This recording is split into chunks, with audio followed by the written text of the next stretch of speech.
again in 2017 for you to use the platform that you're given to help change the stereotypes? I've stopped living or being in my own world from my final year adverts, because I used to say, these people, they're also just gonna, they're only gonna give me roles because they're looking for a female with albinism.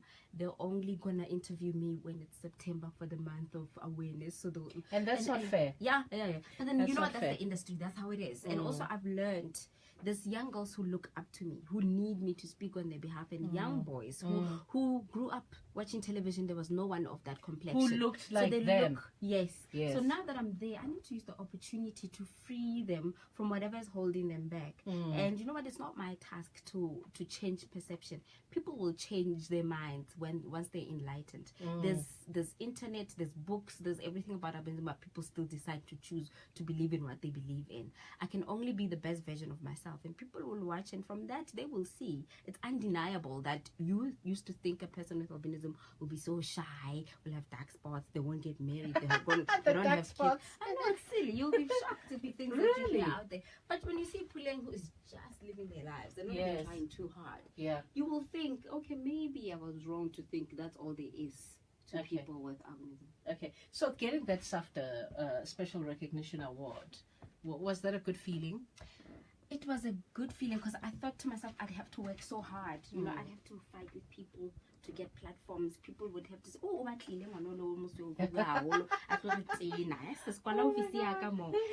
then I guess after this year, I wasn't expecting it. And it felt really good because I worked hard. There was a lot of tears that were shed for me to be on Bopilong, the platform I'm in right now. You know, people didn't believe that I belonged. And people wanted to get me off screen because they thought, who's this girl with a squint eye on TV in the news platform? What is she doing? I had managers wanting to get me off screen. Really? Yes. I was crying, and there was a point where I doubted myself for a little bit. But then I thought, well, I'm qualified. I'm talented. You're more than qualified. In fact, there's a whole lot who are not as qualified as you are. And I'm skilled. So who belongs to this platform if not me? Yes. So I forced and I worked my way there, and I realized really it's not for the faint-hearted. Our deepest fear is not that we're inadequate, but we're powerful beyond measure. When you go to Tavanch, goes on 3.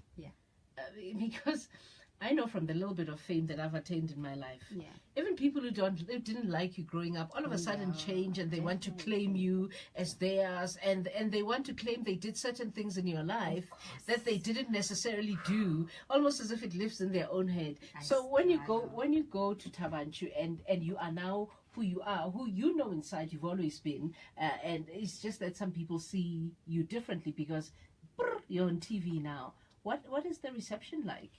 My boyfriend is actually listening now in the car. Hello, boyfriend. Hi, boyfriend. Zara, my baby Zara. They're listening in the car. Oh, they know, they will tell you this every time we go somewhere. He knows. I always say, it's funny, when I was growing up, I was Puleng this wife. Now I'm Puleng from TV. So everyone wants to know about me. They're like, wow, I wish I was you. And of course, there's those that will say, I made you. Yes. And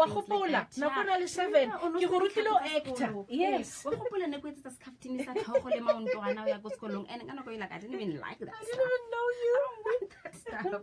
So, but it's always, I've learned to be humble. I've learned that will take me far. And humility. That's where I want to go. And you know, when people come off as, when you used to play in my yard, stand there. Even if you don't have a minute, have a minute. Because honestly, they're not there to badger you. They feel like, wow, look at this one. She made it. I want a piece of her greatness. Okay, your mom. Is she proud? My mom passed away when I was 14. Oh, wow. But I know wherever she is, she's proud. She's one woman that I say, she's a foundation of me, because we didn't have money. We didn't know anything about why education should be important. But she insisted my child has to go to that good school. Yes. And because of her, I'm sitting there today. So what have, because I mean, you're young. What haven't you achieved that you still need to achieve? What is what is the role that you've yet to attain that you'd want to attain? I haven't even started, because you know, you still find that only Lillian Uwe and a production company will take a risk on someone like myself and put them on their platform and squeeze us. And I just recently did Lockdown, where I also feel like I have to be so good that the director has to say, bring bring that girl back. Because you also don't want to say she's just given the role simply because... Oh, yes. Because some people will say that. And writers don't put you in their world because they don't see you in their world. Yes. In the world they grew up, sis Dora You're not was a reflected. dark-skinned girl. Yes. When you were always hidden under the table. So as a young woman who is in the film industry, I have to produce, I have to write, I have to make work. I always say I'm the Tyler Perry of South Africa. You are the Tyler There's so Perry. much work to be done. Please, can you have the money and the studios and everything that comes with Tyler Perry? Yeah. And you say you've got a baby yourself? I do. So what do you teach your 2-year-old about the world, its cruelties in many ways? The dad always says that she takes my courage. Yeah. She's the bravest of them all. Yeah. She's one child that when we get to the zoo, she wants to touch all the animals. She's not scared of anything. Yeah. And I think she took that from her mom. Like I always say, you need to have balls of steel. She doesn't get it now, but I tell her, have balls of steel. Don't be afraid. Yeah. Your fear is the only thing that will restrict you. You can do anything. Yeah. And I'm glad that she's in a world where all black, white, all people of different colors are existing. Yeah. So she won't grow up thinking, I thought my mom was white, but she's not really white. She always think I'm white. Because now I've got dark brown hair, it's curly, so I look like a white woman. Not that I want to be a white woman, I'm a proud black woman. Yeah, yeah. It's just that color shouldn't matter. Yeah. Listen, what's next for you now? What are you currently working on? The show that's on 4/4, it's going to be on SABC2, which is a wider market. You know, it's going to be on SABC2. What is that about? My show is to give the marginalized groups an opportunity. Women. Is it like a talk show? No, it's not a talk show. Yeah. It's very driven, but I'm the face of the show because I also have to give them a little bit of knowledge and experience at the end of it. Okay. So I interview people about their experiences as marginalized women. Yeah, to motivate that women, children, you know, different races, different communities, everyone that you wouldn't get on any platform because they probably don't fit a certain margin or they're not a certain LSM. Yeah. They are on my show, but it's to inspire. So if I profile someone, it's because they've overcome something in their lives. They have a story to tell. Yes. Yeah. And on that show, you've shot some few episodes, I'm sure, up to now. What inspired you? Who was so inspiring that they ended up inspiring you in return? I meet great people who are initiators. Like I met Oma Dima, who is a Plus Fab. Yes.